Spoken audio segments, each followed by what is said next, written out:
खुशामदीद एक बार फिर मेरे चैनल में। मैं हूं एजुकेटर आबिद। तो आज हम डिस्कस करेंगे आपका जो ये चैप्टर है viewers iron smelters and factory owners के बारे में आज हम डिस्कस करेंगे। देख लीजिए, व्यूअर्स क्या होता है? कपड़े बुनना। जो लोग दस्तकारी से कपड़ों को हाथों से तैयार करते थे, और इन आयरन स्मेल्टर्स किस तरह से वो लोग जो थे आयरन को स्मेल्ट करते थे, एंड फैक्ट्री ओनर्स के बारे में पढ़ेंगे। यहाँ पे आप देख लीजिए, ये जो आपके सामने पिक्चर दी गई है, trading ships on the port of Surat in the 17th century. Surat in Gujarat on the west coast of India was one of the most important ports of the Indian ocean trade. अब देख लीजिए, जो भी यहाँ पे फॉरेनर्स थे, जो भी यहाँ पे आउटसाइडर थे, जो भी यहाँ पे चाहे कोई भी कंपनी जो है, जो इंग्लैंड से यहाँ पे आई थी, ब्रिटेन से आई थी, डच से आई थी, उनका जो है जो वो तिजारत करते थे वो कहाँ पे करते थे? इंडियन ओशन ट्रेड के नाम से भी वो जाना जाता है। यानी कि आप देखते हैं यहाँ पे जो है अलग अलग शिप्स यहाँ पे लगी गई हैं, और इन पे जो हैं अपने मुल्क के, अपने जो भी जिस कंट्री से बिलोंग करती हैं उनके क्या हैं, इनके ऊपर फ्लैग्स हैं। Dutch and English trading ships began using the ports from early 70। और डच और इंग्लिश जो है उन्होंने जो है इस पोर्ट का इस्तेमाल जो है कम से कम अर्ली 17th सेंचुरी, मतलब कि 17 सदी से पहले उन लोगों ने क्या करा, इस बंदर का इस्तेमाल करा। जैसे कि आपको बखूबी इल्म है, जो हमने प्रीवियस लेक्चर्स में जो भी हमने डिस्कस करा कि यहाँ पे जो है कब कब कौन मुल्क आया है, तो ऑलमोस्ट जो है 1600 AD के बाद, या लेट थोड़ा आए थे, या बीच में आए थे, या थोड़ा सा पहले आए थे, तो उनका एंट्री है। It's important decline in the 18th century. तो किस तरह से 18वीं सदी में ये तिजारत जो है किस तरह से ये गिर गया और किस तरह से ये ख़त्म हो गई। अब देख लीजिए, इस चैप्टर में हम क्या पढ़ने जा रहे हैं। देख लीजिए यहाँ पे, this chapter tells the story of the crops and industries of India during British rule by focusing on 2 industries. अब इस बाब में मुतद टेक्सटाइल, आयरन और स्टील की सनतों पर तवज्जो देकर बरतानवी राज के दौरान हिंदुस्तान की फसलों और सनतों की कहानी बयान की गई है। इस लेसन में हम यही पढ़ेंगे, यहाँ की फसलों के बारे में थोड़ा बहुत। जैसे आपको हो गए फसल का नाम क्यों लिया, क्योंकि फसल है, जैसे आपके पास यहाँ पे क्या है, क्या कहते हैं, कॉटन कहा जाता है। ये एक तरह की फसल ही तो होती है। कॉटन है, आपका कपास है, तो जिसका इस्तेमाल जो था किसके लिए करा जाता था? जिसका इस्तेमाल जो है टेक्सटाइल के लिए किया जाता था। उसके बाद आप देख लीजिए, ये दोनों सनतें जदीद दुनिया में सनती इनकलाब के लिए इंतहाई अहम थी। कपास टेक्सटाइल की मैकेनाइज्ड पैदावार ने 19वीं सदी में बरतानिया को सबसे अहम सनत मुल्क बना दिया। अब देख लीजिए, जो टेक्सटाइल यहाँ पे जो कपास की टेक्सटाइल थी, जो टेक्सटाइल क्या होता है, कपड़े बुने हुए, जो टेक्सटाइल यहाँ पे था, या कपास के जो कपड़े बनाए जाते थे, उसके मैकेनिज्म से क्या हो गया कि 19वीं सदी में बरतानी को सबसे अहम सनती मुल्क बना दिया। और जब इसकी आयरन और स्टील की सनत 1850 से बढ़ने लगी, तो बरतानिया दुनिया की वर्कशॉप के तौर से जाना जाने लगा। अब यहाँ पे आप देख लीजिए, Britain came to be known as the workshop of the world. उसके बाद आप लोग देख लीजिए, बरतानिया की सनतकारी का हिंदुस्तान की फतह और इस्तेमार से गहरा ताल्लुक था। यहाँ के मतलब जब बरतानिया ने हिंदुस्तान पर अपना रूल जो था, उनका कॉलोनाइजेशन जो था, उन्होंने कॉन्क्विस्ट जब हिंदुस्तान को करा, काफ़ी जो था इस सनतकारी में काफ़ी अहम रूल था। अब देख लीजिए, वक़्त के साथ साथ बरतानिया से तैयार शुदा सामान भारत में सैलाब आएगा। अब देख लीजिए, जो भी आप लोगों को पता है, जो यहाँ पे बरतानिया जो था वो यहाँ से रॉ मटेरियल, जैसे आपके पास कपास जिसको हम लोग कॉटन कहते हैं, वो यहाँ से आयरन लेने लगा, यहाँ से स्टील लेने लगा, और उसको जो है ना तैयार कहाँ पे वो करने लगे?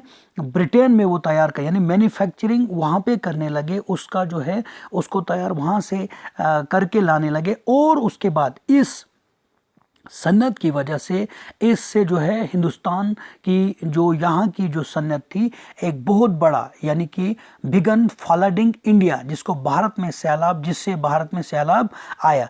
उसके बाद आप देख, यही सवाल हम इस बाप में तलाश करेंगे कि वो जनूबी एशिया में बड़े पैमाने पर तिजारत कर रहे थे। अब देख लीजिए यहाँ पे जो है हमने इस चैप्टर में यही पढ़ना है कि किस तरह से वो लोग, यहाँ पे आप देख लीजिए the industrialisation of Britain had a close connection with the conquest and the colonisation of India. तो जो सनतकारी जो थी, जो बड़ी बड़ी इनकी सनतकारी थी, जो सनती पेशा जो सनतें उन्होंने जो है इंस्टॉल करके रखी थी ब्रिटेन में, इसका एक बहुत बड़ा कनेक्शन जो वाबस्ता क्या था, जब उन्होंने हिंदुस्तान को, यहाँ पर हिंदुस्तान को कब्जा करे और यहाँ पे इसको कॉलोनाइज बनाया।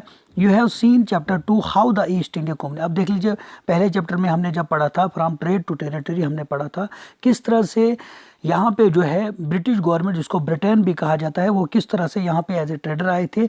पहले वो एज ए ट्रेड के वजह से, यानी कि उनके इरादे क्या था, पेशावर थे, यहाँ पे टेरिटरी में वो लोग एज ए जो है ताजिर आए थे। And how the pattern of trade change over the decades, और किस तरह से आहिस्ता आहिस्ता जो है साल साल जो है उनका जो है ट्रेड सिस्टम जो है किस तरह से वो टेरिटरी में चेंज हो गया। And in the late 18th century, और 18th सेंचुरी में आप लोग देखते हैं the company was buying goods in India. Company जो थे हिंदुस्तान से क्या चीज़ें खरीदती थी और उनको एक्सपोर्ट करती थी, यहाँ से इंग्लैंड भेजती थी, यूरोप भेजती थी, और वहाँ पे जो है उन चीज़ों का प्रॉफिट किस तरह से वो कमाती थी। उसके बाद देख लीजिए with the growth of the industrial production, British industrialist began to see India as a vast market for their industrial products and our time manufactured goods from Britain began flooding India. अब देख लीजिए कि यहाँ का जो raw material था, चाहे आप क्या है आयरन की बात करेंगे, स्टील की बात करेंगे, यहाँ के कॉटन की बात करें थी, वो ब्रिटिश गवर्नमेंट यहाँ से उसको ब्रिटेन में लेती थी, यूरोप में लेती, और वहाँ से तैयार करने के बाद उनका ये ख्याल था कि हिंदुस्तान जो है, ये जो इंडस्ट्रियल प्रोडक्ट्स जो है, जो हमने फैक्ट्रियों से तैयार करा है, जो हमने इंडस्ट्रीज से तैयार करा है, इसकी जो है एक बहुत बड़ी मार्केट वो कहाँ पे होगी, वो कहाँ पे है, वो हिंदुस्तान में है।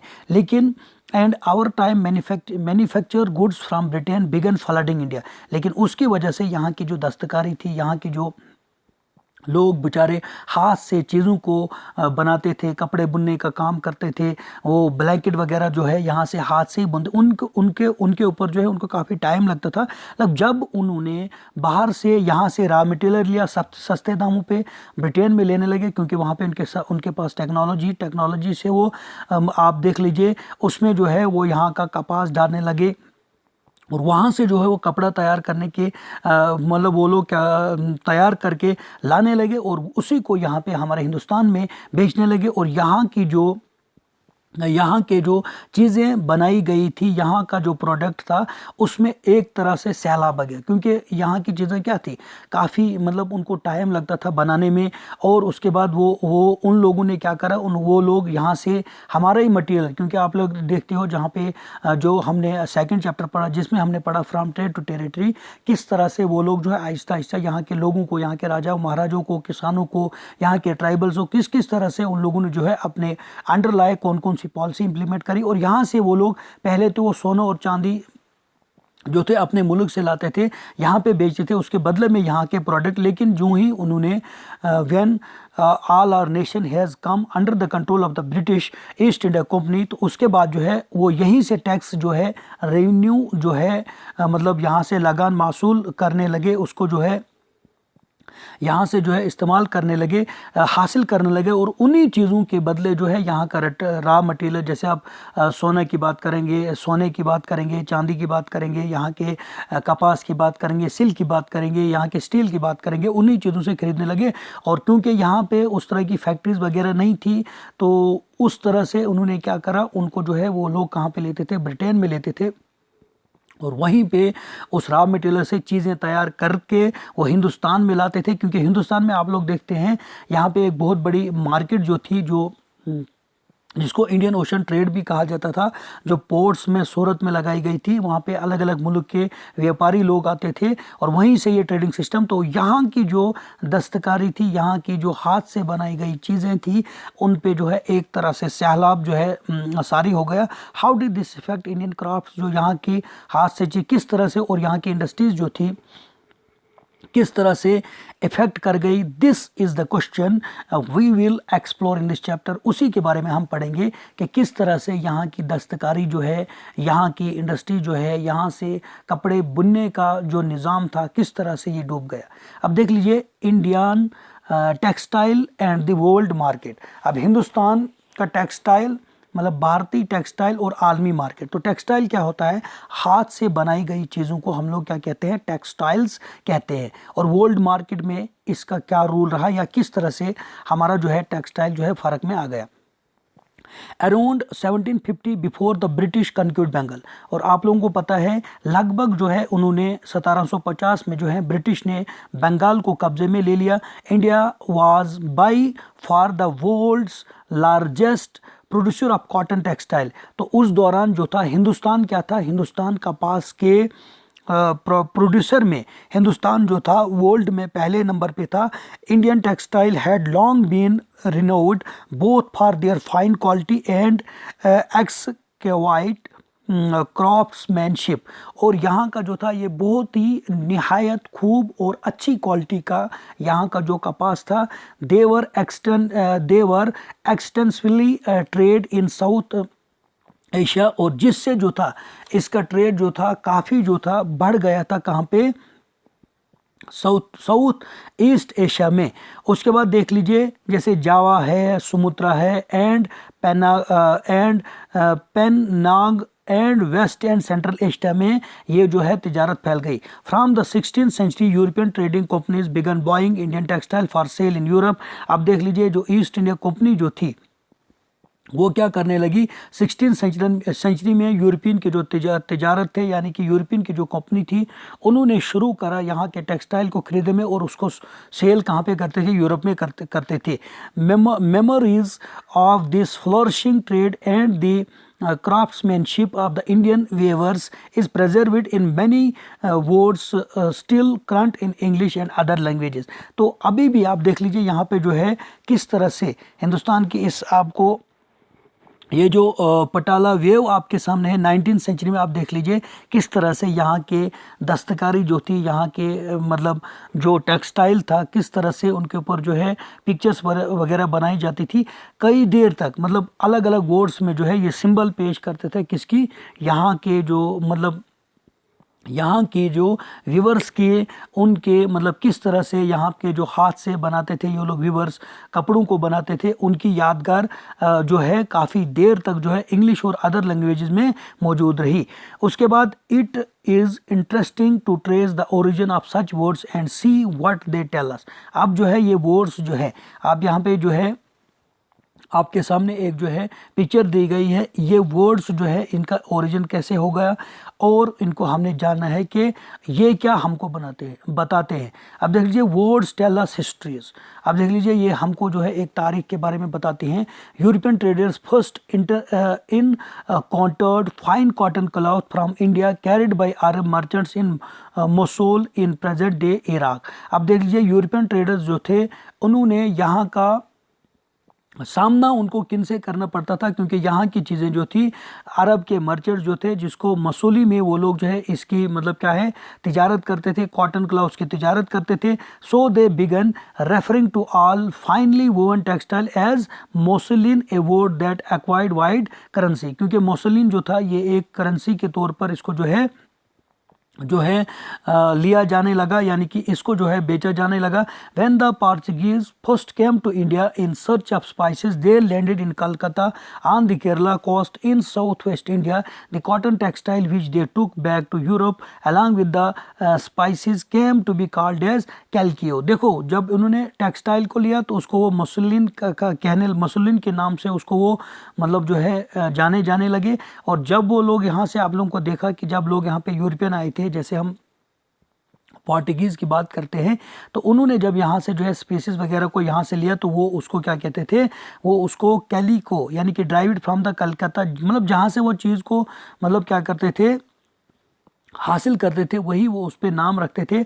And subsequently calico became the journal name for all cotton textile. तो उसी तरह से उन्होंने जब कॉटन को यहाँ से हासिल करा कोलकाता से, तो वो भी एक जो है जनरल नाम जो है कॉटन टेक्सटाइल के तौर पर जो है जाना जाने लगा। There are many other words which point to the particularity of Indian textile in Western markets. In figure 3rd, you can see a page of order book that the English East India Company sent to its representative in Calcutta in 1730। तो किस तरह बाकी जगहों पे भी आप लोग जो है टेक्सटाइल की जो है वेस्टर्न मार्केट में किस तरह से ये इंडियन टेक्सटाइल जो है ये अहम हो गया, वहाँ पे जो है ये काफ़ी चला, इसका बिज़नेस चला। और उसके बाद आप लोग देखते हो कि किस तरह से वहाँ की जो बुक्स वगैरह है उन पे ईस्ट इंडिया कंपनी ने किस तरह से अपने रिप्रेजेंटेटिव्स जो थे, उनके नुमाइंदे जो है कलकत्ता में 1730 में आए। उसके बाद the order that was for 5,89,000 PCs of cloth. अब आर्डर जो है उन्होंने वहाँ से हासिल करा, कितने हैं 5,89,000 पीसीज ऑफ क्लॉथ का। Browsing through the order book you would have seen a list of 98 varieties of the cotton and silk cloth. These were known by their common name in the European trade as a piece goods, usually woven cloth piece that were 20 yards long and 1 yard wide जो था वो clothes होता था।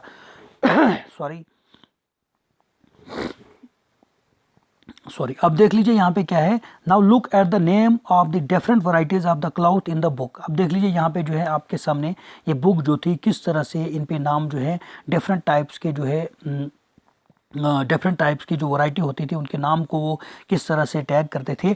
Amongst the pieces ordered in bulk were printed cotton cloths called the, जिसको हम लोग क्या कहते थे, चिन्स कहते हैं। क्या पढ़ेंगे इसको हम, चिन्स को साज आर, जिसको हम क्या कहते थे, खासाज कहते थे, और उसको हम क्या कहते हैं, बंदना कहते थे। Do you know where the English term जिसको हम लोग क्या कहेंगे, चिन्स कम फ्राम। ये चिन्स कहाँ से आया है, तो ये वर्ड कहाँ से आया है, इट इज़ डाइवेड फ्राम द हिंदी वर्ड जिसको हम कहते हैं chint. A cloth with small and colourful flowery design जो था उसको वो लोग क्या कहते थे, चिंट्स कहा जाता था। From the 1860s, there started a craze for printing Indian cotton textile in England and Europe, mainly for their exquisite flora design. अब देख लीजिए ये जो यहाँ पे डिज़ाइन, यहाँ का डिज़ाइन क्या था, आप देख लीजिए यहाँ पे किस किस तरह से डिज़ाइन जो थे ये लोग करते थे। यहाँ के कपड़े देख लीजिए आप किस तरह से इसको डिज़ाइन करते थे। इसी तरह की जो है जो ब्रिटेन का जो इंग्लिश के जो मार्केट थी, जो यूरोपियन मार्केट थी, वहाँ पे भी इस रिवाज को जो है काफ़ी खूब जो है निहायत से जो है इंडियन कॉटन टेक्सटाइल जो है इसको यूरोपियन ममालिक में जो है काफ़ी तौर पर जो है इसको खूब माना जाने लगा, क्योंकि ये वो निहायत ही खूबसूरत होता था। Fine texture and relative cheapness, क्योंकि ये तो एज ए मतलब फाइन टेक्सचर होता था, बुना हुआ होता था, और दूसरा ये सस्ता भी होता था। Rich people of England including the queen her self verse cloth of Indian fabric. तो जो भी ब्रिटेन की जो मतलब आला स्टेटस रखने वाले, जो आला जो रुतबे रखने वाले लोग जो थे वो इन चीज़ों का इस्तेमाल करते थे। जैसे हम क्वीन की बात करेंगे। Similarly the word bandanna now refers to any brightly colored and printed scarf for the neck of head। और उसी तरह से जो है कलरफुल जो है जिसको हम लोग क्या कहते हैं, बंदना कहा जाता है, जिसको हम लोग क्या कहते हैं, बंदना कहते हैं। जो कलरफुल होता था उसका इस्तेमाल जो है एज ए स्कार्फ जो है हम जो है हेड को उसको बांधते थे। Originally the term derived from the word जिसको हम लोग क्या कहते हैं, bandhna, Hindi for typing, Hindi for. अब देख लीजिए किस तरह से इसको जो है यहाँ पे प्रिंट करा गया है, यानी कि हाथ से ये लोग जो थे, और उसी का नाम इन्होंने क्या दिया है, जिसको हम लोग क्या कहते हैं, चिंसी कहेंगे। And referring to a variety of brightly coloured cloth produce through a method of typing and dyeing. तो किस तरह से इसको जो एज ए मतलब टाइपिंग इसको जो है टाइंग, सॉरी ये क्या है, टाइंग किया जाता था, यानी कि किस तरह से इसको स्टिचेस कर करके ये चीज़ें टाइंग करके इसके ऊपर जो थे ये बनाते थे। और उसके बाद आप लोग देख लीजिए कि किस तरह से ये क्लाउड जो था कलरफुल प्रोड्यूस होता था। और method of tying, tying means क्या है, इसमें जो है वो लोग बांधते एज ए मान लो इसमें स्टिचेस करके जो है ये चीज़ें बनाई गई है और डाई करके ये चीज़ें जो है इस पे जो है वो लोग इस तरह से नक्शे वगैरह बनाते थे। There were other cloth in order book that were noted by their place of origin. जैसे आप देख लीजिए यहाँ पे है क्या है, काजिम्बार है, पटना है, कलकत्ता है, उड़ीसा है, चारपुरी है। The wide separate use of words shows how popular Indian textile had become in different parts of the India। तो ये जो मतलब यहाँ इंडिया का जो टेक्सटाइल है किस तरह से पूरी दुनिया में ये एक जो है मतलब एज ए किस तरह से पॉपुलर हो गया, किस तरह से खास हो गया पूरे दुनिया भर में। अब देख लीजिए यहाँ पे Indian textile in European markets, Hindustan की जो टेक्सटाइल थी, यहाँ के हाथ से बनी गई चीज़ें जो थी, कपड़े जो बुने गए थे, उनका मतलब यूरोपियन मार्केट्स में क्या था। By the early 18th century worried by the particular of Indian textile. तो आप देख लीजिए 18वीं सदी के आगाज़ में जो था हिंदुस्तान की जो टेक्सटाइल थी इसके ऊपर जो थे काफ़ी फिक्रमंद थे, क्योंकि ये डूब रहा था। Wool and silk makers in England began protesting against the import of the Indian cotton textile. और यो जो इंग्लैंड में जो था इन्होंने काफ़ी प्रोटेस्ट करा, किसके खिलाफ, हिंदुस्तान की टेक्सटाइल के खिलाफ। In 1720 the British government enacted a legislation banning the use of printing cotton textile, जिसको हम लोग क्या कहते हैं, chintz in England. Interestingly this act was known as the calico act. अब देख लीजिए जब यहाँ से जो है हाथ की जो बनाई हुई चीज़ें यहाँ से जो है इंग्लैंड में लेने लगे, उनकी काफ़ी कीमत भी वहाँ पे उसका जो है काफ़ी तौर पर ये इंडियन टेक्सटाइल जो है वो बढ़ गई, क्योंकि वो लोग जो थे इस तरह से इन चीज़ों को तैयार नहीं कर पाते थे। इनके ऊपर जो थे दस्तगिरी मतलब हुनरमंदी से इनके ऊपर जो थे अलग अलग नक्शे जो थे या इनके जो है टाइंग करते थे और कलर जो बनाते थे, इस तरह वहाँ पे नहीं था। तो उसके बाद जो है ब्रिटिश गवर्नमेंट ने एक लेजिस्लेशन पास करा कि यूरोपियन का जो मतलब प्रिंटेड कॉटन टेक्सटाइल जो हिंदुस्तान से आता है वो जो है यहाँ पे बैन होना चाहिए, उसका इस्तेमाल नहीं होना चाहिए।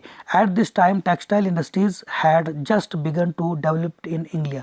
तो उसी तरह से क्या होता है, जो टेक्सटाइल इंडस्ट्रीज जो है वो शुरू हो जाती है डेवलप्ड करना, कहाँ पे, इंग्लैंड में।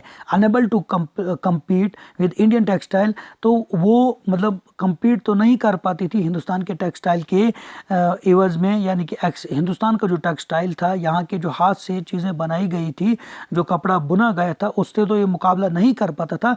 English producer wanted A secure market with in the country by preventing the entry of Indian textile.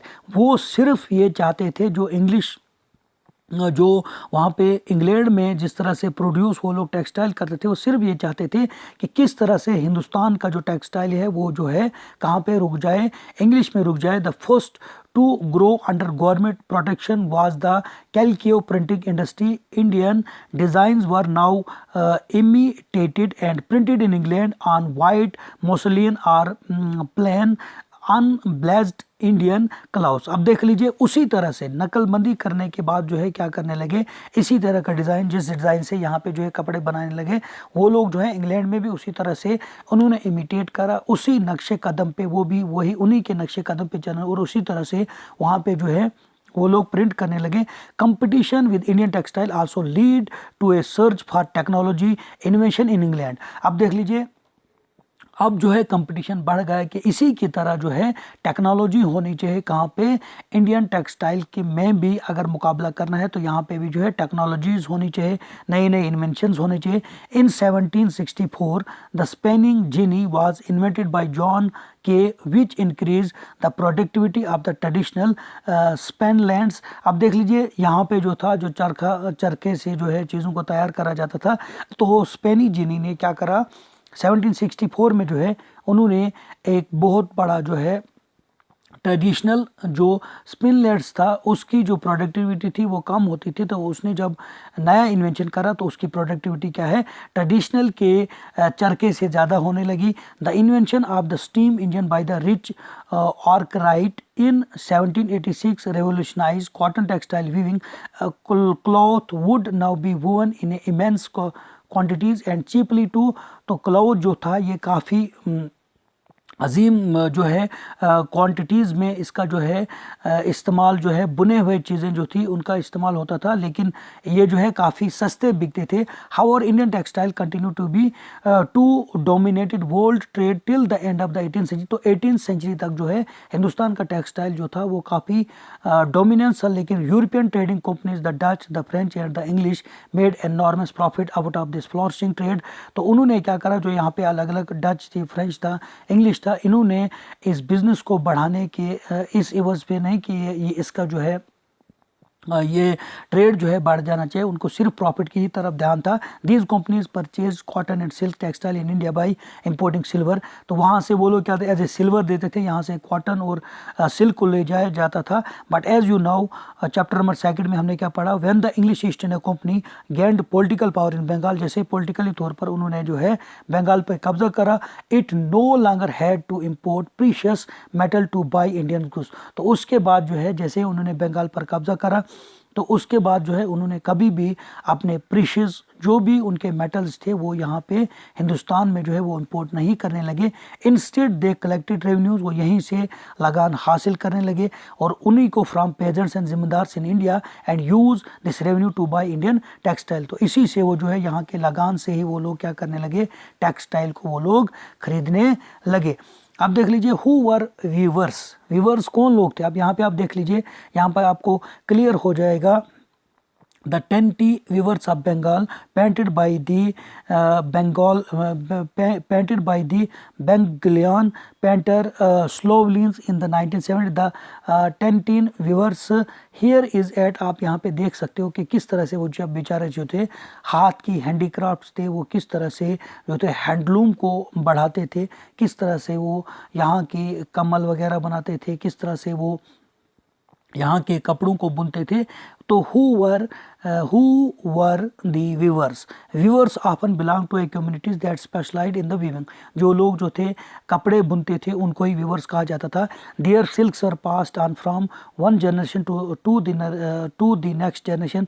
There skills, उनका स्किल्स जो था, देयर स्किल्स वर पास्ड, उनका हुनर जो था एक जनरेशन से दूसरी जनरेशन में जो है वो जो था क्या हो जाता था, ट्रांसफ़र हो जाता था।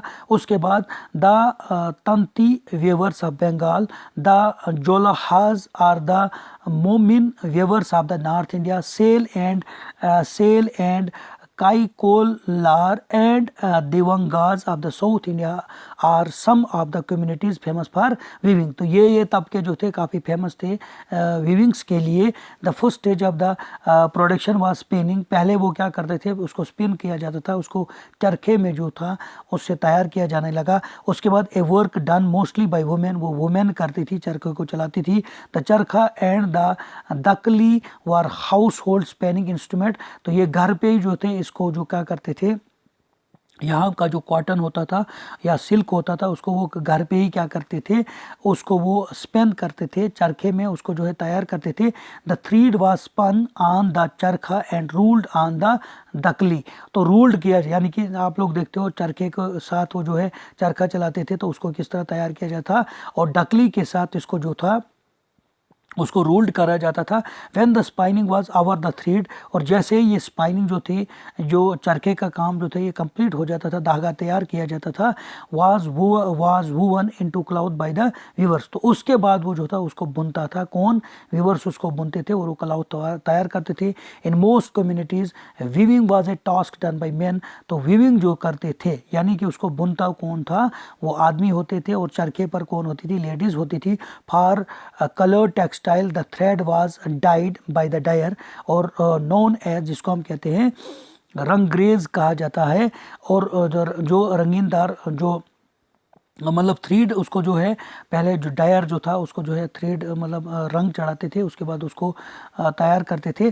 For printing cloth the weavers needed the help of the specialist block printers known as the, जिनको कहा जाता था चिम्पी गर्स कहा जाता था। Handloom weaving and the occupation associated with it provided livelihood for the millions of India. तो पूरा रोज़गार जो था हज़ारों करोड़ों के यानी कि लाखों हिंदुस्तानियों को ये जो था वीविंग सिस्टम जो था यहाँ का जो था जो यहाँ पे वीवर्स थे उनके लिए रोज़गार जो था मुहैया करता था। अब देख लीजिए यहाँ पे है the decline of the Indian textile. तो किस तरह से हिंदुस्तान की ये जो हाथ से बनाई गई चीज़ें थी किस तरह से ख़त्म हो गई। द डेवलपमेंट ऑफ कॉटन, जैसे ही कॉटन इंडस्ट्रीज जो है ब्रिटेन में जो है उसको डेवलपमेंट करा गया, वो तरक्की करने लगी। तो Britain affected textile produce in India in several ways. तो हिंदुस्तान का जो यहाँ का टेक्सटाइल था, यहाँ के हाथ से बनाई गई चीज़ें जो थी वो तरह तरह से जो है वो जो है क्या होने लगी, उन पे असर होने लगा। First Indian textile now had to compete with the British textile in the European and the American markets. तो पहला जो रीज़न था वो ये था कि हिंदुस्तान का जो टेक्सटाइल था उसको मुकाबला करना पड़ने लगा ब्रिटिश टेक्सटाइल के साथ, जो यूरोपियन और जो है अमेरिकन मार्केट में लगा जाता था। Second, exporting textile to England also became increasingly difficult since very high duties और imposing on Indian textile imports to into Britain. और हिंदुस्तान से जो टेक्सटाइल लिया जाता था इसको जो है काफ़ी जो थे इसके ऊपर टैक्स वगैरह जो है वहाँ पर ले जाने के लिए जो था अलग अलग टैक्स लगाया जाने लगा। और उसके बाद by the beginning of the 19th century और 19th सेंचुरी के दौरान में English made cotton textile successfully ousted Indian goods from their traditional market in Africa, America and the Europe. Thousands of viewers in India were now thrown out of employment। और आप देख लीजिए जैसे ही जो है 19th सेंचुरी में जो है इंग्लिश में जो है ये कॉटन टेक्सटाइल जो जब कामयाब हो गई तो यहाँ पर जो है हिंदुस्तान के हज़ारों लोगों ने जो है यहाँ का जो है क्या करा, इस एम्प्लॉयमेंट को छोड़ दिया। Bengal weavers were the worst hit. तो बंगाल में काफ़ी इस टेक्सटाइल जब इंग्लिश में यानी कि जब ब्रिटेन में ये जो है इंग्लिश में जो है ये कॉटन टेक्सटाइल जो है कामयाब हो गई, वहाँ पे जो है जब ये इस तरह की चीज़ें जो है वहाँ पे ये चीज़ें जो है जब बुनने लगी तो यहाँ यहाँ के जो व्यूवर्स थे इन पे काफ़ी इफेक्ट पड़ा। English and European companies stopped buying Indian goods and their agents no longer give out. अब देख लीजिए इंग्लिश कंपनी और यूरोपियन कंपनीज ने क्या करा, हिंदुस्तान के इन गुड्स को खरीदने नहीं लगे, उन्होंने उसको बंद किया। और उसके बाद जो यहाँ पे उसके एजेंट जो थे वो क्या है आहिस्ता आहिस्ता advances to the weaver to secure supplies. और वो जो है जो यहाँ के व्यूअर्स थे उनको एडवांस देने लगे ताकि यहाँ की सप्लाईज जो है वो जो है बरकरार रहनी चाहिए। Distressed weaver wrote petition to the government to help them. लेकिन जो लोग इससे दो चार हो रहे थे, जो मायूस हो रहे थे कि यहाँ के जो व्यूअर्स बेचारे थे, इन्होंने क्या करा, पेटिशन को दायर करा गवर्नमेंट के सामने में। But worse was still to come by the 18। तो बहुत ख़राब जो है ये काफ़ी दिन ब दिन जो था यहाँ का व्यूअर्स का जो यहाँ के टेक्सटाइल जो था मतलब दिन ब दिन जो है वो गिरता रहा था उसका business. By the 1830 British cotton cloth flooded Indian markets. तो 1830 में क्या होता है, ब्रिटिश कॉटन क्लॉथ जो है उसने एक सैलाब तारी कर दिया यहाँ के हिंदुस्तान की जो मार्केट थी, यहाँ की टेक्सटाइल था। In fact by the 1880s 2/3 of all the cotton cloth worn by India were made of cloth produce in Britain. तो कम से कम 1880s में यहाँ पे हिंदुस्तान में कम से कम जो है 3/3 हिस्सा जो है क्लॉथ्स का वो जो है वो ब्रिटेन कंपनी तैयार करके लाती थी और वही यहाँ के लोग भी पहनते थे। This affected not only specialist weavers, जो यहाँ के मतलब दस्तकार जो थे, यहाँ के जो वीवर्स जो थे जो हाथ से अपने कपड़ों को बनाते थे, बट आल्सो स्पेनर्स, और स्पेनर्स को भी काफ़ी इससे इफेक्ट पड़ा। Thousands of rural women who made a living by spinning cotton thread were rendered jobless. और जो यहाँ की औरतें बेचारे जो स्पेनिंग करती थी घरों में ही उनको रोज़गार था, उनसे भी वो छीन गया जब ब्रिटेन की टेक्सटाइल जो है, ब्रिटेन के कपड़े जो है यहाँ पे इस्तेमाल करने लगे। Handloom weaving did not completely die in India, लेकिन हैंड जो हाथ से चीज़ें तैयार की जाती थी वो ख़त्म नहीं हुआ, लेकिन this was because some type of cloth could not be supplied by the machines. तो कुछ तरह के जो यहाँ के क्लॉथ्स थे जो मशीन वगैरह में उसको सप्लाई नहीं करा जाने लगा। How could machines produce saris with intricate borders or the cloth with the traditional woven pattern. तो किस तरह से जो है जिन इंट्रिकेट्स करना, उनके ऊपर नक्शा बॉर्डर वगैरह डालना जो था ये इम्पॉसिबल था मशीनों के तहत।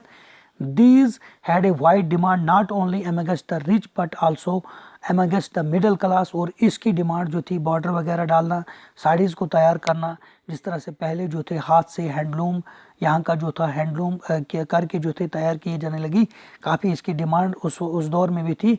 किन लोगों में, जो अमीर थे और जो मिडिल क्लास के लोग थे। Nor did the textile manufacture in Britain produce the very coarse cloth used by the poor people in India। तो जो वहाँ से ब्रिटेन से जो टेक्सटाइल मतलब जो तैयार करके लाते थे उस क्लॉथ को यहाँ के लोग भी, गरीब लोग भी उतना यूज़ नहीं करते थे। You must have heard of the Solapur in western India and Madura in south India. These towns emerged as a important new centres of the weaving in the 19th century. तो 19th सेंचुरी में Solapur, western India, Madura, south India जो है ये जो है weaving के लिए मतलब माने जाने लगे। वो टोन्स जो थे वीविंग का जो वहाँ पे सेंटर माना जाने लगा। उसके बाद later during the national movement Mahatma Gandhi ji urged people to boycott imported textile and use handspun and handwoven. अब आप देख लीजिए गांधी जी ने यहाँ पे एक तहरीक को शुरू करा और लोगों पे जोर दिया कि जहाँ जो बाहर से जो इम्पोर्ट करके क्लॉथ्स आते हैं उनका इस्तेमाल मत करिए, और जो यहाँ की टेक्सटाइल जो यहाँ से हैंड स्पन करके बनता है उसको इस्तेमाल करिए। Khadi gradually become a symbol of nationalism. और खादी जो था वो जो था हिंदुस्तान का नेशनलिज्म का एक सिंबल बन गया। The charkha came to be represent India. और चरखा जो है हिंदुस्तान को रिप्रेजेंट करने लगा। And it was put at the centre of the tricolour flag of the Indian National Congress adopted 1931 में जो ट्राई कलर जो था उसको रिप्रेजेंट करने लगा। What happen to the weavers and the spinners who lost their livelihood. उन लोगों के साथ जो वीवर्स बेचारे थे जो हाथ से टेक्सटाइल को, कपड़ों को बुनते थे, और जो लोग स्पिनर्स थे जो चरखे को चलाते थे, उनका रोज़गार किस तरह से उनका रोज़गार जो है छीना गया, किस तरह से उन्होंने खोया। Many weavers become agricultural labourers. कुछ जो है एग्रीकल्चर में ही अपना जो है लेबर मजदूरी मशगत करने लगे और अपनी ज़िंदगी बसर करने लगे। Some migrated to cities in search of food. कुछ लोग जो है वो क्या हो गए, मतलब माइग्रेंट हो गए सिटीज़ में और वहीं पे वर्क करने लगे। And yet others went of the country to work in plantation in Africa. आधे लोग अफ्रीका में गए प्लांटेशन करने के लिए, साउथ अमेरिका में गए। Some of this handloom weavers also found work in the new cotton mills and mills that were established in Mumbai. Now Mumbai, Ahmedabad, Solapur, Nagpur and Kanpur. तो कुछ लोग जो हैंडलूम जो वीवर्स थे जो हाथ से दस्तकारी करके उन्होंने क्या करा, उनका जो है नया काम कॉटन का कहाँ पे मिल गया, जो मुंबई में एस्टेब्लिश्ड करा गया। कहाँ पे करा जाए, अहमदाबाद में, सोलपुर में और नागपुर में। Cotton mills come up. किस तरह से कॉटन मिल्स जो है हिंदुस्तान में शुरू गया। The first cotton mill in India was set up as a spinning mill in Mumbai in 1854 में क्या हो गया, कॉटन मिल जो है हिंदुस्तान में सेटअप करी जाती है। कहाँ पे, मुंबई में, as a spinning mill. From the early 18th century, यानी कि 18th सेंचुरी के आगाज़ में ही Mumbai had grown as an important more for the export of the raw cotton from India to England and China. तो मुंबई जो है, मतलब मुंबई जो है वो क्या हो गया, एक पोर्ट बन गया। एक्सपोर्ट वहाँ से किया जाने लगा। रॉ मटेरियल कॉटन का वो कहाँ पे, इंडिया से, फ्रॉम इंडिया टू इंग्लैंड और चाइना जो है इसको जो है एक्सपोर्ट करा जाने लगा कॉटन को। It was close to the vast black soil track of western India where cotton was grown. और ये काफ़ी जो था वसी, यानी कि वसी तौर पर जो है वसी हिली एरियाज़ पर जहाँ पे ब्लैक सॉइल जो है ट्रैक की जाती थी, यानी कि ये ब्लैक सॉइल पे ही ज़्यादा जो है इसकी खेती की जाती थी वेस्टर्न इंडिया में, और जहाँ पर ये जो है कॉटन जो है उगाया जाता था।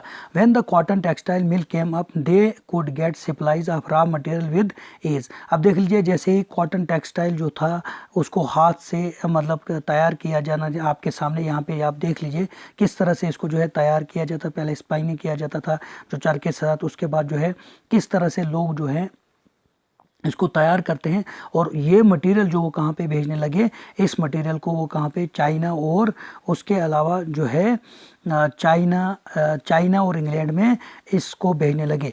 Bye 1900 over 84 million started operating in Mumbai. तो कम से कम 1900 की अगर हम बात करेंगे तो 84 मिल्स जो थी वो कहाँ पे ऑपरेट हो गई, मुंबई में हो गई। Many of these were established by the Parsis and the Gujaratis businessman who had made their money through trade with China. तो आप देख लीजिए किन किन लोगों ने, पारसीज ने और गुजराती बिजनेसमैन ने जो है इन्होंने क्या करा था, यहाँ पे जो थे मुंबई में जो थी ये कॉटन मिल जो थी इनको इन्होंने एस्टेब्लिश्ड करा, और उस वो जो था who had made their money, और उससे वो अपना पैसा जो कमाते थे through the trade with China के साथ जो ट्रेड वो कर रहे थे। Mills came up in other cities too. तो दूसरे सिटी में जो आपने देखा, मुंबई में हमने देखा पहले, लेकिन अब उसके बाद जो है बाकी सिटियों में बाकी सिटियों में भी इसका जो था ये क्या कहने लगी, मिल्स जो है वहाँ पे जो है कैम अप हो गई। The first mill in Ahmedabad was started in 1861। और यानी कि बाकी स्टेटों में भी जो है मिल्स की जो मिल जो थी वो जो स्टार्ट हो गई। Year later a mill was established in Kanpur in the United Provinces. Growth of cotton mill lead to the demand for the labour. Thousands of the poor peasant, artisans and agriculture labour move to the cities to work in mills. अब देख लीजिए ये मिलें जब खोली गई, इससे जो है फिर एक बार जो था जो भी किसान लोग थे, जो भी जो थे आटे हुनरमंद लोग थे, जो भी खेती बाड़ी करते थे, उनके लिए एज ए मजदूर जो हैं वो जो कहाँ पे हैं, इन मिल्स में लगने लगे, और उनका जो है रोज़गार फिर से चालू हो गया। In the first few decades of its existence, यानी कि कुछ सालों के जैसे ही ये मिल जो है टेक्सटाइल की मिल जो है हमारे हिंदुस्तान में जब वजूद में आ गई, तो the textile factory industry in India faced many problem. तो स्टार्टिंग में जो है ये जो है कुछ सालों के बाद जो है पहले सालों में इसमें काफ़ी मुश्किलात का सामना करना पड़ा। It found it difficult to compete with the cheap textile imported from the Britain. अब यहाँ का जो मतलब टेक्सटाइल था, यहाँ की जो चीज़ें हाथ से बनाई गई थी, इसका मुकाबला करना जो इंपोर्ट करी जाती थी कहाँ से, ब्रिटेन से चीज़ें, क्योंकि वहाँ पे क्या वो लोग टेक्नोलॉजी का इस्तेमाल करते थे वहाँ से फैक्ट्री में चीज़ें, लेकिन क्योंकि वो चीज़ें क्या है सस्ते दामों में बनती, और यहाँ की चीज़ें जो थी वो क्या है थोड़ा बहुत महंगी दामों पे, तो पहले सालों में काफ़ी मुश्किलात हो गई यहाँ को मिल्स को उनके साथ compete करने के लिए। लेकिन in most countries government supported industrialisation by imposing heavy duties on imports. लेकिन बहुत सारे कंट्रीज़ में आपने देखा जो इंडस्ट्रियलाइजेशन था इसके ऊपर काफ़ी टैक्स डाले गए, जो भी इंपोर्ट्स करने लगा, बाहर से चीज़ों को इस्तेमाल करने लगा। This eliminated competition and protected infant industries. अब देख लीजिए इसकी वजह से जब जो है बाहर से जो चीज़ों को उनके ऊपर काफ़ी टैक्स जो था बाकी मुल्क मान लो ब्रिटेन वाले यहाँ पे लाते थे, लेकिन उनको रास्ते में कई टैक्स देना पड़ रहा था, तो उसकी वजह से उनकी जो है आहिस्ता आहिस्ता यहाँ की जो मिल्स हैं, यहाँ की जो टेक्सटाइल है वो बढ़ने लगी और उनकी जो है गिरने लगी। The colonial government in India usually refuse such protection local industries. तो इस तरह की मतलब जो बाहर से चीज़ें यहाँ पे आती थी, यहाँ के लोगों ने उस इंडस्ट्रीज़ को लोकल तौर पर उसको प्रोटेक्ट नहीं करा गया। The first major spot in the development of cotton factory production in India therefore was during the first World War when textile imports from Britain decline and Indian factories were called upon to produce cloth for military supplies. आप देख लीजिए और उसी दौरान जो है पहली आलमगीर जंग होती है, फर्स्ट वर्ल्ड वार होती है, और उस दौरान यहाँ के टेक्सटाइल को, जो ब्रिटेन का जो टेक्सटाइल है वो डिक्लाइन हो जाता है, वो ख़त्म हो जाता है, वो जो है वो मतलब वो ख़त्म हो जाती है। वहाँ का तिजारत जो किसका था, क्या कहते हैं, टेक्सटाइल का था। लेकिन हिंदुस्तान की जो फैक्ट्रियाँ थी, इनको बताया गया कि आप जो है फ़ौज के लिए, मिलिट्री के लिए जो है वर्दी का तैयार करें, वर्दी जो है प्रोड्यूस करें। The sword of Tipu Sultan and wootz steel. अब देख लीजिए ये वोज स्टील क्या होता है। ये एक इम्पॉर्टेंट जो है, यानी कि एक अहम, मतलब क्या है, यहाँ का जो क्या कहते हैं, एक ख़ास तरह का एक स्टील जो यहाँ पे पाएगा, a famous type of steel from India, यानी कि यहाँ की उसी को कहा जाता है वो स्टील। अब देख लीजिए जैसे ये Tipu Sultan sword made in the late 18th century, 18वीं शताब्दी में, 18वीं सदी में जो है टीपू सुल्तान की ये तलवार बनाई गई थी, written with gold on the steel. अब देख लीजिए यहाँ पे इसके ऊपर जो लिखा गया है, ये गोल्ड से लिखा गया है। Handle of Tipu sword were quotation from the Quran with the message about victories in war. तो ये था, ये क्या था, इस पे कोटेशन लिखा गया था और ये सिंबल बनाया गया था विक्ट्री का। Notice the tiger head towards the bottom of the handle. अब देख लीजिए यहाँ पे जो है इसका हेड जो है वो टाइगर का है। This is the symbol of the victory. अब देख लीजिए जो ही उन्होंने इस तलवार को देखा, क्योंकि इसमें जो था एक ख़ास किस्म का स्टील जो था वो लगा हुआ था यहाँ पे, यानी कि काफ़ी अच्छा जो है इसके ऊपर जो था स्टील जो था वो लगा हुआ था।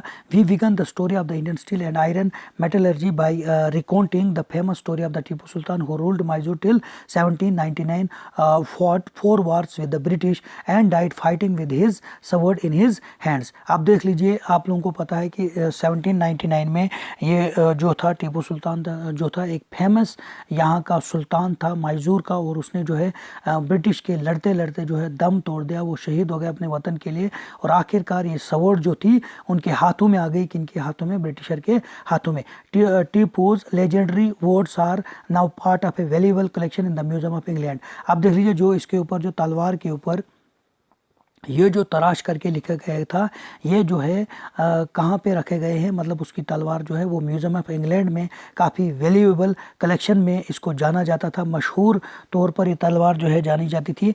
But do you know why this sword was so special.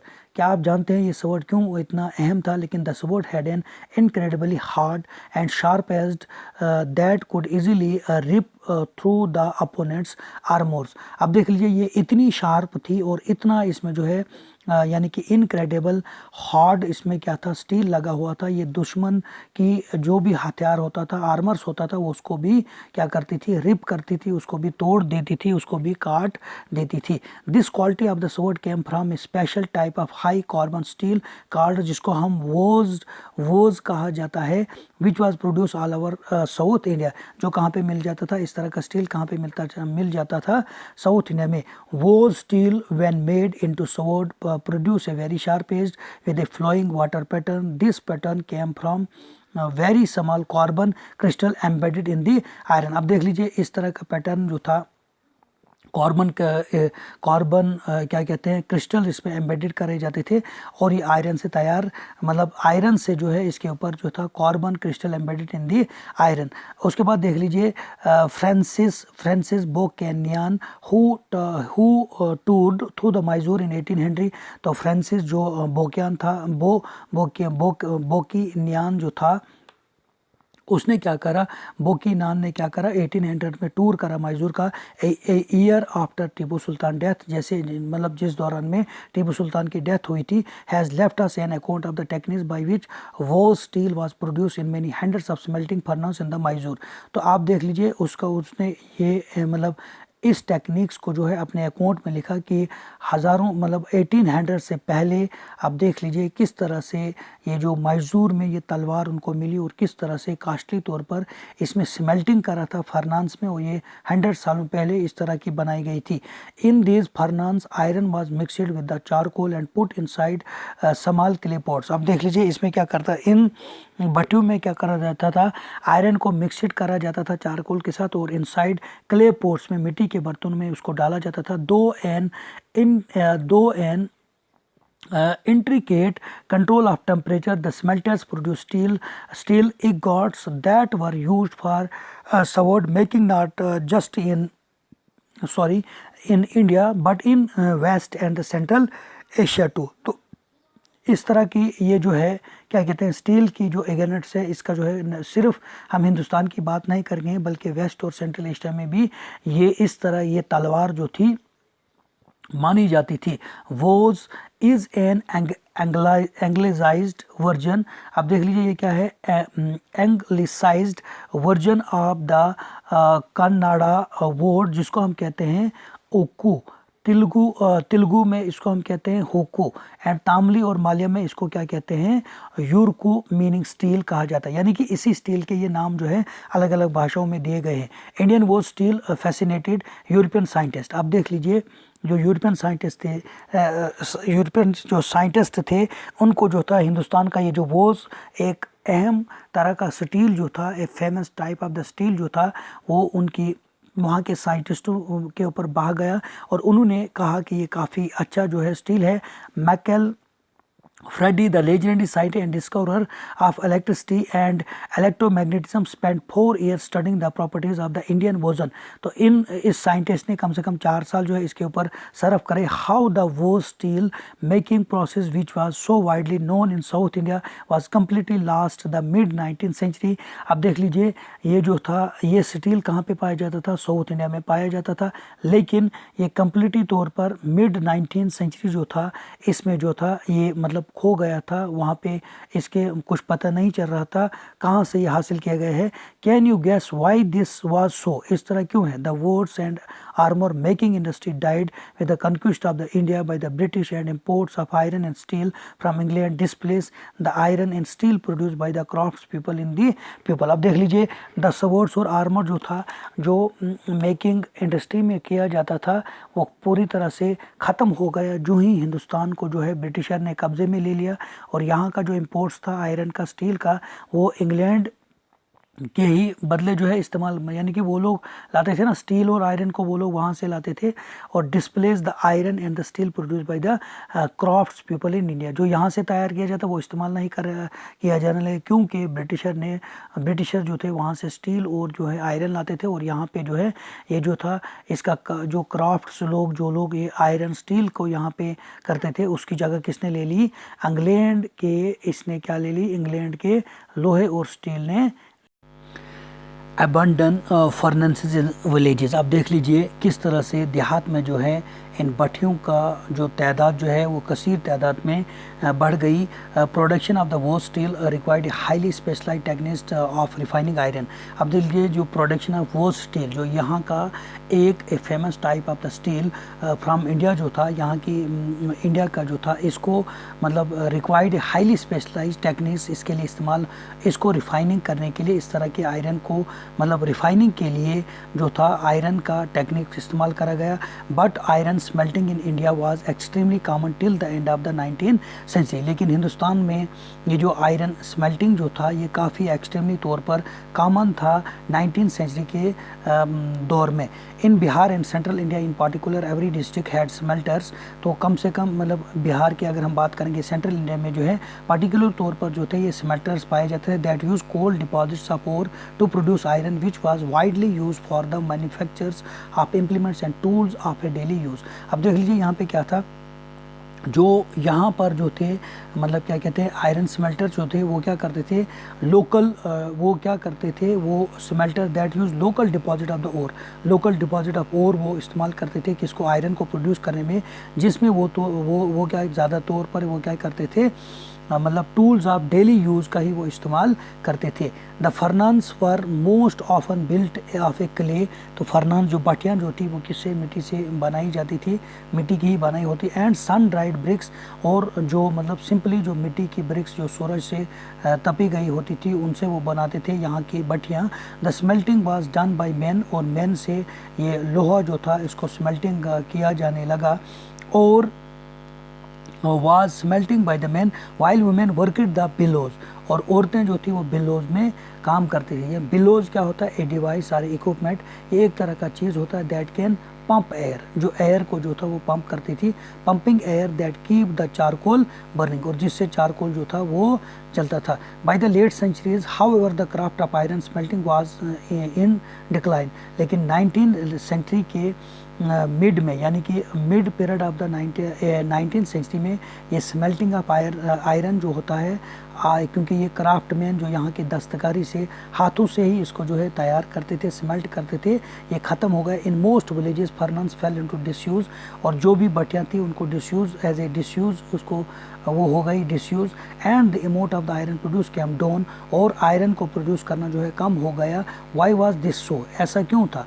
One reason was the new forest laws that you have read about chapter 4, when the colonial government prevented people from entering the reserved forest. How could the iron smelters find wood for charcoal?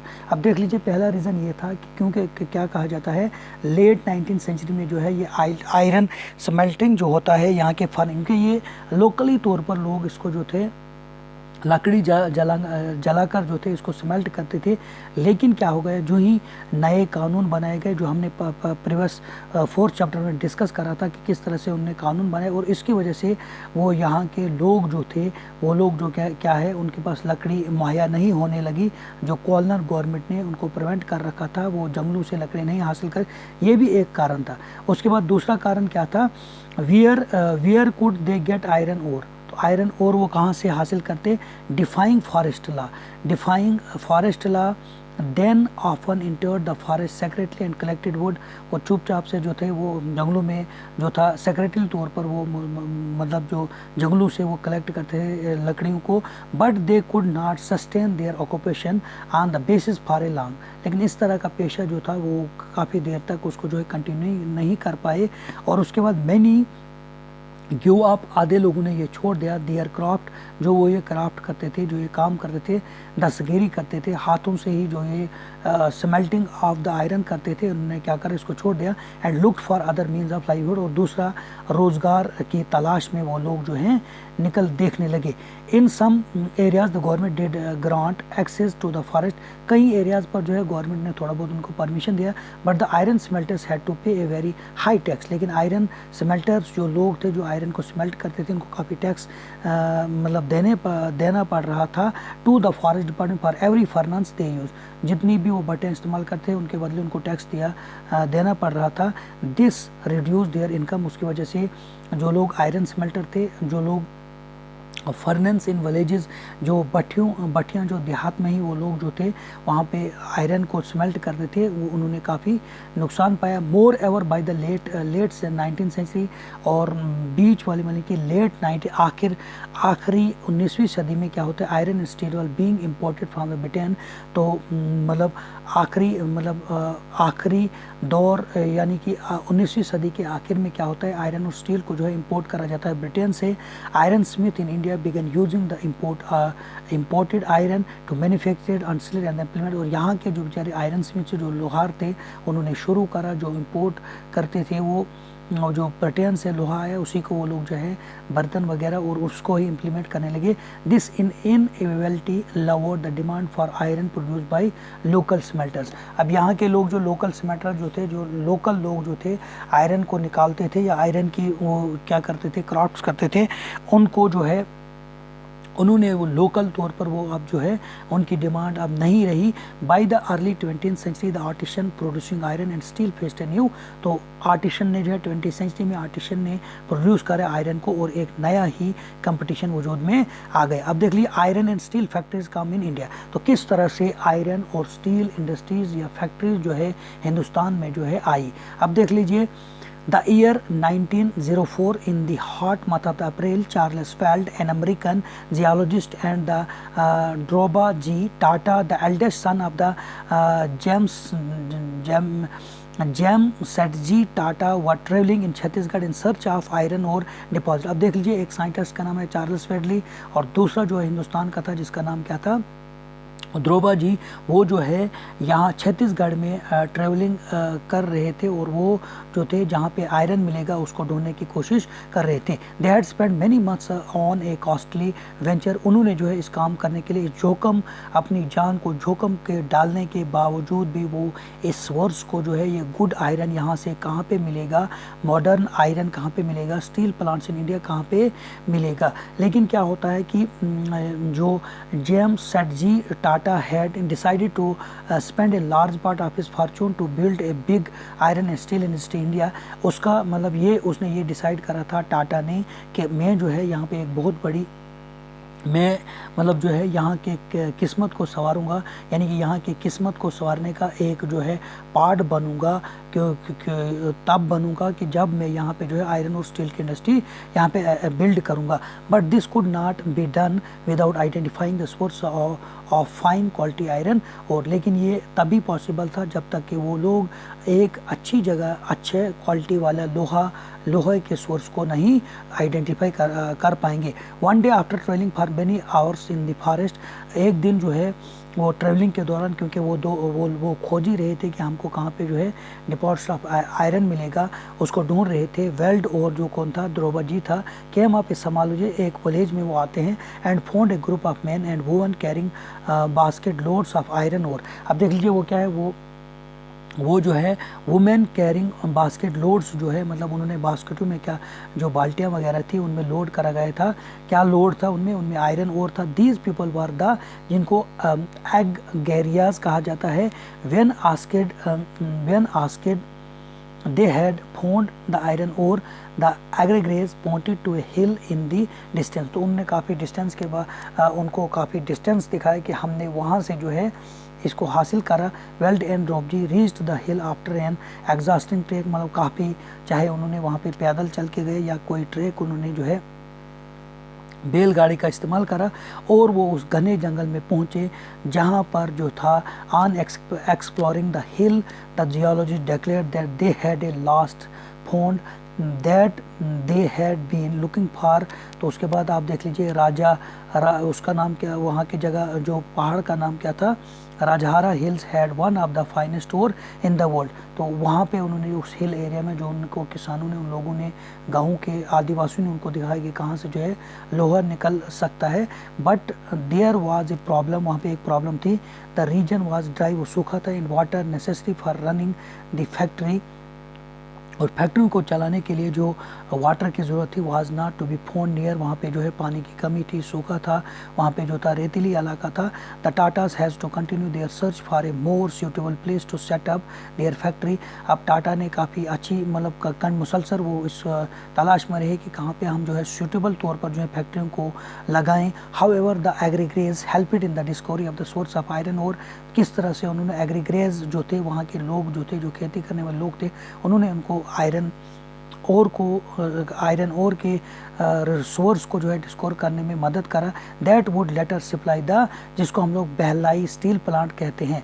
A few years later a large area of forest was cleared on the banks of the river, जिसका नाम क्या है, Subarnarekha, to set up the factory and an industries township. उसके बाद जमशेदपुर जहाँ पे है, here there was the water near iron ore deposit, वहाँ पे आयरन ओर भी था और वहाँ पे वाटर भी था। The Tata iron and steel company that came up began producing steel in 1912 में। उसके बाद आप देख लीजिए Tata TISCO was set up at opportune time, उसके लिए एक बहुत ही सुनहरा मौका था। All through the late 19th century, आखिरी 19वीं सदी के बाद जो है India was importing steel that was manufacturing in Britain, जिसको यानी कि यहाँ से रॉ मटेरियल रहते थे और उसको मैन्युफैक्चर ब्रिटेन में किया जाने लगा। Expansion of the railway in India, तो उसी तरह से हमारे हिंदुस्तान में जो है रेलवे बढ़ गई। Had provided a huge market for the rails the Britain produce for a long time British export in India, railways were unwillingly to believe that the company could be produce. अब देख लीजिए, by the time TISCO was set up this situation was changing, और आहिस्ता आहिस्ता जो है यहाँ की सिचुएशन जो थी, जो टेस्को ने सेटअप करा था, उसमें चेंजिंग आने। इन 1940 the first World war broke out, और 1914 में जब पहली आलमगीर जंग जो का आगाज़ हो गया। Steel produce in Britain now had to meet the demands of a war in European. अब देख लिए जो स्टील कहाँ पे ब्रिटेन में पाया जाता था, उसकी डिमांड कहाँ पे यूरोप में पाई जाने लगी। So imports of Britain steel into India declined dramatically and the Indian railways turn to TISCO for supply of the rails. अब देख लीजिए हिंदुस्तान की जो यहाँ का स्टील जो था वो डिक्लाइन हो गया और इंडियन रेलवे जो था वो टर्निड टू हो गया और वहाँ पे जो है for supply of the rails हो गया as the war dragged on fire for several years. और TISCO had to produce shields and carriage wheels for the war. तो टेस्को कंपनी जो थे वो वार के लिए क्या मुहैया करने लगी, शील्ड्स और क्या है कैरेज जो है वो वहाँ के लिए कैरेज व्हील्स जो है वार के लिए जो है वो बना रही थी। By 1919 the colonial government was buying 90% of the steel manufacture of the TISCO. Our time TISCO became the biggest steel industry within the British empire in the case of iron steel and in the case of the cotton textile industries expansion occurred only when British imports into India decline and the market। अब देख लीजिए iron और steel जो था ये वो वक्त था जब यहाँ पे कॉटन की textile industrial expansion occurred only when British imports into India decline. जब ब्रिटिशर ने क्या करा, इंपोर्ट्स करा हिंदुस्तान से, तो वो भी डिक्लाइन, उनकी जो है मार्केट डिक्लाइन हो गई and the market for the industries good increase. और हिंदुस्तान की जो इंडस्ट्रीज थी वो बढ़ गई। This happen during the first world war and after as the nationalist movement developed and the industrial classes become stronger. जो इंडस्ट्रियल क्लास थी वो काफ़ी स्ट्रॉन्ग हो गई और नेशनल मूवमेंट जो है डेवलप्ड हो गया। उसके बाद देख लीजिए the demand for government production become louder struggle to retain its control over India. The British government had to concede many of these demands in the last decades of the colonial rule. अब हमने यही पढ़ा, देखो हमने सबसे पहला point क्या था, वीवर्स आयरन एंड स्मेल्टर्स। किस तरह से ये जो है वीवर जो हाथ की बनाई गई चीज़ें थी उनको जो है किस तरह से फ़रोग किया जाने लगा और आखिर में आप लोग देखते हो कि किस तरह से यहाँ के टेक्सटाइल का जो है डेवलपमेंट हो गई। जब उस दौरान में क्या कहते हैं, जब जंग फर्स्ट वर्ल्ड वार होती है तो किस तरह से इंडियन टेक्सटाइल जो है वो Indian textile and the world market कैसे बन गया। उसके बाद आपको वो उसके बाद वर्ड्स टेल्स अस हिस्टोरियन ने क्या कहा, किस किस तरह से यहाँ की चीज़ों जो है वजूद में लाया गया। उसके बाद आप लोग देखते हो the decline of the Indian textile क्यों डिक्लाइन हो गया, क्योंकि जब जो है ब्रिटेन ने क्या करा, यहाँ से मतलब यहाँ पे जो है चीज़ों को हाथों से बनाया जाता था और वहाँ की चीज़ों को जो है टेक्नोलॉजी से बनाया जाता था, फैक्ट्री में बनाया जाता था, इंडस्ट्रीज़ में बनाया जाता था। तो यहाँ का टेक्सटाइल जो है वो किस तरह से मतलब क्या कहते हैं ख़त्म हो गए। लेकिन आप देखते हो during the period of the first World वार किस तरह से फिर यहाँ के टेक्सटाइल को जो है मिलिट्री के लिए वर्दी के तौर पर यहाँ के टेक्सटाइल को जो है काफ़ी फ़रोग मिलता है। और उसके बाद आप लोग देखते हो कि यहाँ का जो लोहा जो था, जो टीपू सुल्तान की जो तलवार थी, उससे यहाँ का स्टील जो है काफ़ी एक फेमस टाइप ऑफ स्टील माना जाता है पूरी वर्ल्ड वार में। और इसके लिए काफ़ी रिसर्चर जो थे, काफ़ी साइंटिस्ट ने तहकीक करा। उसके बाद जब उन्होंने यहाँ के किसानों की मदद से, यहाँ के विलेजर्स की वजह से जब उन्होंने उसको पाया तो किस तरह से यहाँ का जो है हम कहते हैं iron and steel factories cam up in, किस तरह से जो है यहाँ की फैक्ट्रीज़ जो है आयरन की फैक्ट्रीज़ और हम स्टील फैक्ट्रीज़ किस तरह से डेवलपमेंट हो गई। सो ये था ओवरऑल डिस्कशन इस टॉपिक के ऊपर में। थोड़ा बहुत आप खुद भी इसमें देख लीजिए, क्योंकि थोड़ा सा ये जो है ये चैप्टर जो है इसमें क्लियरली उस तरह से टोटली तौर पर जो है इन्फॉर्मेशन प्रॉपर नहीं दी गई है। तो आप लोग क्या करें, एक दो बार जब आप इसको पढ़ेंगे तो किस तरह से यहाँ के व्यूवर्स कौन थे और यहाँ के किस तरह से आयरन स्मेल्टर्स वो लोग किस तरह करते थे और फिर फैक्ट्री ओनर्स का यहाँ पे क्या रोल रहा कि यहाँ की जो मतलब क्या कहते हैं टेक्सटाइल है, यहाँ का आयरन स्टील जो है किस तरह से डेवलपमेंट हो गया, किस तरह से इस तरह की जो है दस्तकारी, इस तरह का ट्रेड जो है यहाँ पे जो है फ्लोरिश पूरी दुनिया में हो गया। In the end I heartly request to please subscribe, like and share this videos, ताकि आगे जाकर मैं आपके लिए इसी तरह की वीडियोज़ बना सकूँ। Thank you very much.